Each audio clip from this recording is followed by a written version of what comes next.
La cherté de la vie, ça touche le quotidien de tout le monde. Et c'est un phénomène qui grandit de plus en plus. Voilà, moi aujourd'hui, il faut dire que si vous voulez lutter contre la cherté de la vie, d'abord, je vais vous donner quelques astuces. Voilà, pour que vous puissiez lutter contre la cherté de la vie.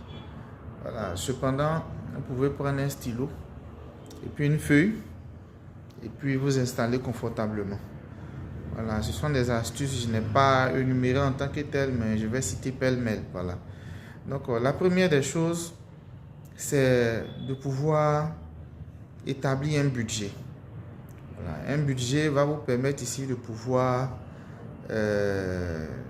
faire la différence entre ce que vous dépensez, de pouvoir faire, comment on appelle ça là, de pouvoir étaler voilà, vos dépenses, tout ce que vous gagnez, tout ce qui sort et autres, vos recettes, vos bénéfices et autres, pour ceux qui sont commerçants et autres.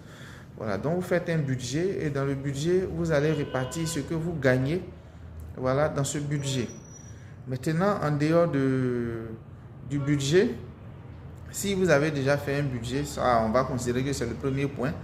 Voilà, vous faites le budget. Après le budget, il va falloir faire, comment on appelle ça, une priorité. Parce que si vous priorisez les choses, je vous explique de façon terre à terre. Pour quelqu'un qui mangeait 4 poulets par mois, vous n'êtes plus obligé de manger 4 poulets par mois. Vous pouvez manger peut-être 3 poulets par mois.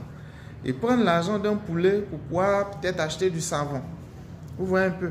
Mais maintenant, il y a des astuces aujourd'hui sur Internet, de petites astuces où on peut peut-être soit économiser de l'eau. En Côte d'Ivoire, ici, ce n'est pas pour le moment interdit. Quand il pleut, vous pouvez recueillir de l'eau. L'eau que vous recueillez, là, on peut utiliser ça pour nettoyer le salon.